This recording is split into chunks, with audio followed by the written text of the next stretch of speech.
হ্যাঁ ভিডিও করছি তোমার। এপারে ঝাপাঝাপি করার পর আমরা চিন্তা করলাম নদীর ওই পাশে যে গোসল করবো।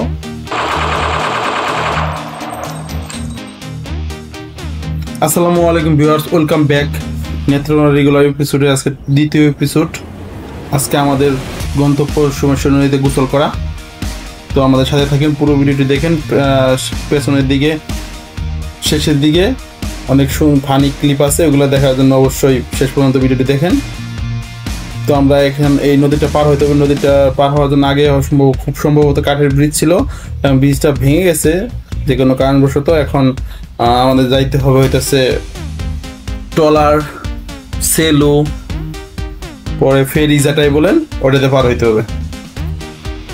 তো আমাদের সাথে থাকেন, পুরো ভিডিও দেখেন এবং আমার চ্যানেলটি অবশ্যই সাবস্ক্রাইব করে দিবেন। আর যদি আপনি পুরাতন ইউজার হয়ে থাকেন, পুরাতন সাবস্ক্রাইবার হয়ে থাকেন, তো আপনাকে অসংখ্য অসংখ্য ধন্যবাদ। তো আমরা এখন যাবো হইতেছে শিবগঞ্জ বাজারে। শিবগঞ্জ বাজার থেকে আমরা চলে যাবো হচ্ছে সোমেশ্বরী নদীতে গোসল করার জন্য। তো আমরা আছি এখন ট্রলারে করে যাবো সোমেশ্বরী নদী। ট্রলারে যাওয়ার সময় চারিপাশে অনেক সুন্দর দৃশ্য আপনি দেখতে পারবেন। আশেপাশের গ্রামের দৃশ্যটা অনেক সুন্দর, আর পানি মানেই অনেক ভালো লাগে। নদীর আবহাওয়া অনেক ভালো থাকে। তো রোদ ছিল অনেক প্রচণ্ড, রোদের কারণে সবাই গেমে যাচ্ছিল, প্রচুর রোদ ছিল।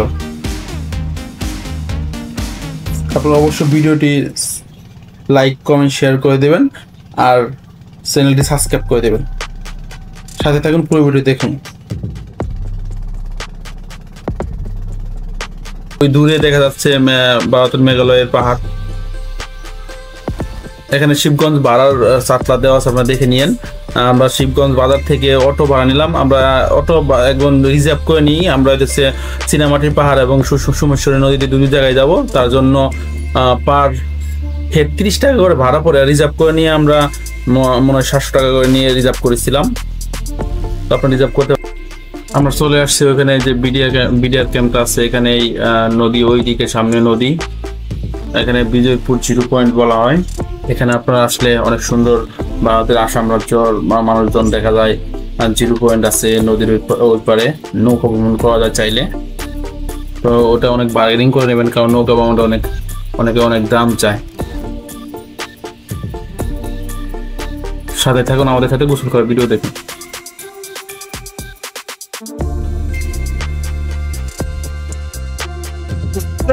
সব এই জায়গায় তোলা জায়গা নাই, ছবি তো হেনে এগুলো তুমি সমাজে দাও না, বুঝছেন? এই ছবি তোলার জায়গা নাই, এরকম ছবি সেই জায়গা। এই যে যারা থেয়েছি চিনামাটি পাহাড় পেছনে থেয়েছি, ওই জায়গায় তো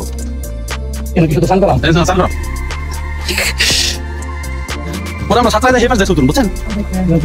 আচ্ছা আমি সাঁতার করতে দিতে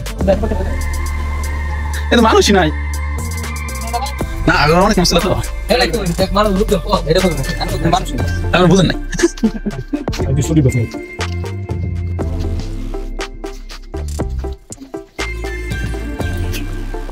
নৌকার কথা বলবেন তো, নৌকা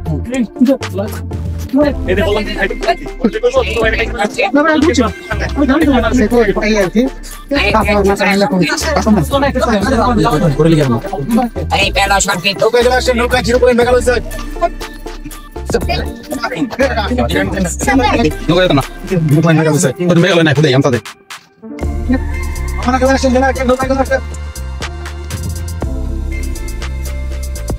তো আমরা চলে আসছি একদম সীমান্তে। এখানে নদী, অনেক নৌকা আছে। ওইদিকে জিরো পয়েন্টের কথা বললে ভাড়া নেয় বেশি, কিন্তু ওইদিকে হালকা কিছুক্ষণ যাওয়ার পরে আর যাইতে পারে না। তো আজকে নদী মোটামুটি ভালো পানি আছে, স্রোত অনেক বেশি ছিল। তো আমরা এখন গোসল করার জন্য সবাই প্রস্তুত হব, গোসল করতে হবে। এখানে আমরা যেখানে লাস্ট গোসলটাই করে আমরা আবার চলে যাবো চীনামাটির পাহাড়ের ওই জায়গায়। গোসলের জন্য পূর্ব প্রস্তুতি নিতেছে। উড়ান না খালি গায়ে কেমন আর কি খালি গায়ে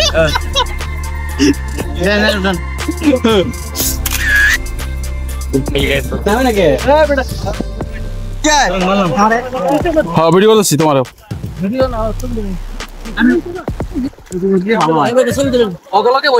আমরা কিছুক্ষণ নদীর এই পারে ঝাপাঝাপি করার পর আমরা চিন্তা করলাম নদীর ওই পাশে যে গোসল করবো।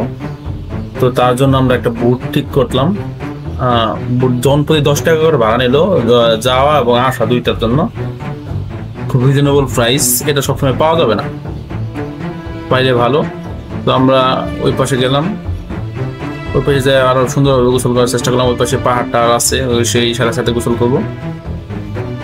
তো আমরা সব অনেক মজা করে গোসল করলাম, সবাই যাদের মতো ইচ্ছা মতো যা পাইলো।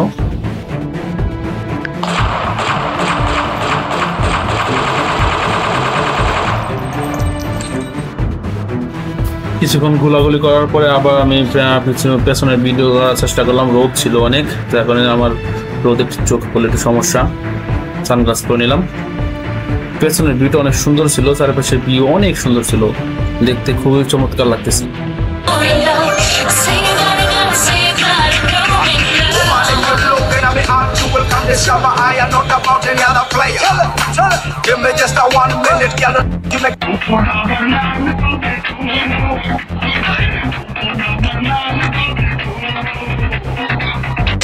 বন্ধু তোমায় ডাক পারি, আমার বাড়ির ঘর খালি, আইরে বন্ধু করে।